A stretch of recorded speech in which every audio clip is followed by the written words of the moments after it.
Nobody can be blamed for feeling like Nintendo hates gamers in general, and North American gamers specifically. Though it may sound weird to accuse them of this, there is a precedent for it. Be it Switch accessories that you can only get in Japan, games that never get English translations. I mean, there's everything they've been doing in regards to game preservation. There's a lot to criticize Nintendo for, but there's one thing that I will probably never forgive them for. The one time they had something so amazing, so precious, and they decided that we don't deserve it. I'm talking, of course, about this thing right here, the Game Boy Light, one of the rarest Game Boys in my whole collection. This little baby right here could be said, when it came out, to be the perfect Game Boy.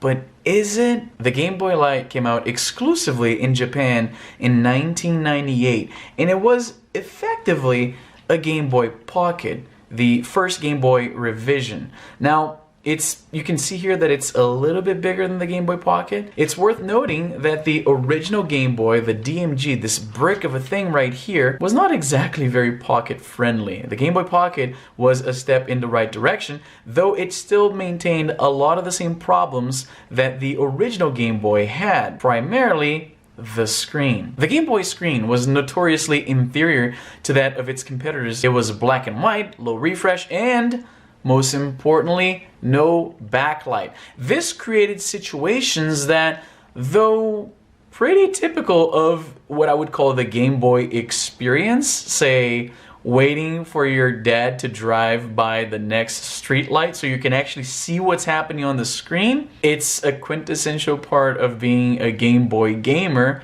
But you'd be hard-pressed to argue that that was actually for the better. So we all knew at the time that not being able to see the screen on this thing was a pretty big problem. I guess it speaks to the popularity and the appeal of the Game Boy that this didn't get brought up more often, perhaps because we weren't that accustomed at the time with portable technology. Right now, when everyone carries right in their pocket a device with a screen that's so vibrant and huge and, needless to say, backlit, this becomes a bit of a hard sell. I remember when I first jumped into the e-reader market, that was something I had to get over myself. The fact that I'm dropping hard-earned money on a device with a black and white screen. Anyway, that's when this baby comes in. Now, like I said in the beginning, it's pretty identical to your average Game Boy Pocket. It's a little bit bigger, and perhaps the sticking point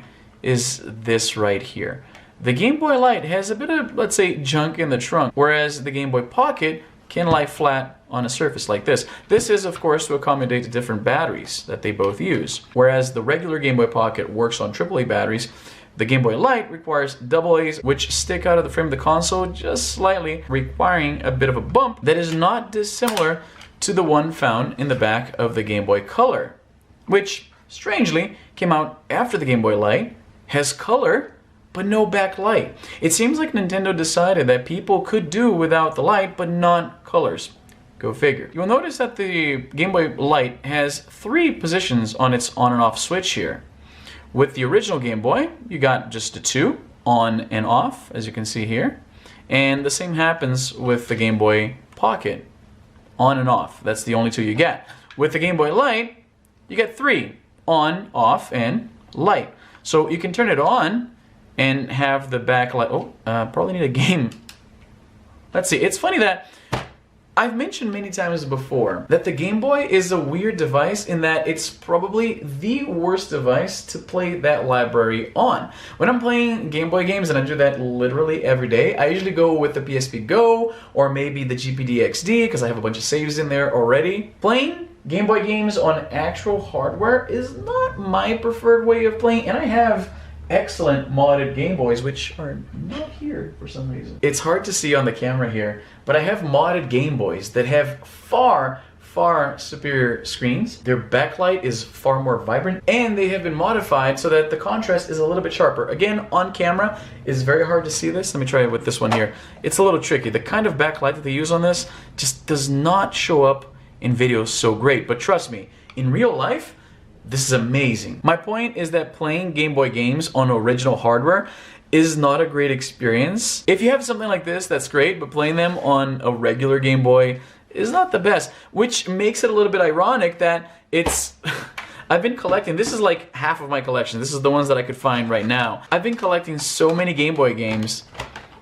Again, a little ironic considering it's probably the crappiest device to play them on.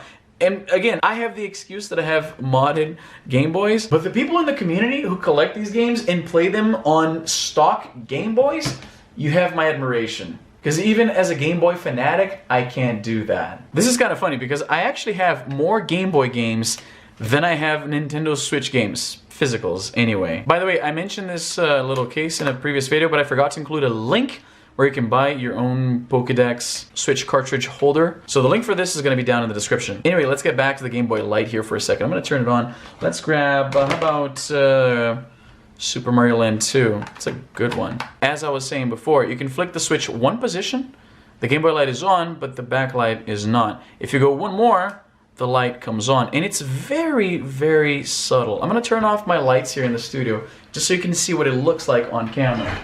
That's one. And this is the other. There we go. It's so weird to shoot a video like this. Anyway, this is what it looks like with the lights off. So I'm going to turn off the backlight here.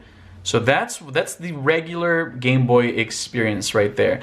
And if you had one back in the day, you know what it was like. You had to kind of like tilt and do all of these things. If you're in the car and it's kind of dark out, yeah, good luck. You're gonna be doing a lot of this until you find the sweet spot. See right here, this is like the sweet spots. This is what you'd have to do. And then, if you had a Game Boy Light, boom! Now it seems way more vibrant, right? Like, in contrast with, again, off, on. This kind of backlight, it's a little subtle, but I actually like this. Unlike something like these modded Game Boys I have, like this, it's just a little perhaps too harsh. Yeah, once the lights come back on, I have to do a double take to even notice if the backlight is on or not. So again, with the lights on, there you go, off, on. Very, very subtle, but you really only needed it when it was dark out, when it was going to make a big difference. And I think that's actually kind of smart because it saves on battery. It's probably a cheaper panel to make. And I think most importantly, it doesn't incentivize people turning it on just to see what it was like. Ironically, something kind of like this happened with the 3DS, where you have a switch that turns on an optional feature that, you know, will improve your experience, but you can just have it off if you don't need it. Man, this would have been amazing back in the day, and it's really weird that Nintendo put this thing out so close to the launch of the Game Boy Color. It's almost like they were doing these things side by side and trying to figure out which one the market would prefer. Is it a backlit screen or is it a color screen? And we know what ended up winning out. This thing was relegated to a Japan exclusive, making it pretty rare. This here,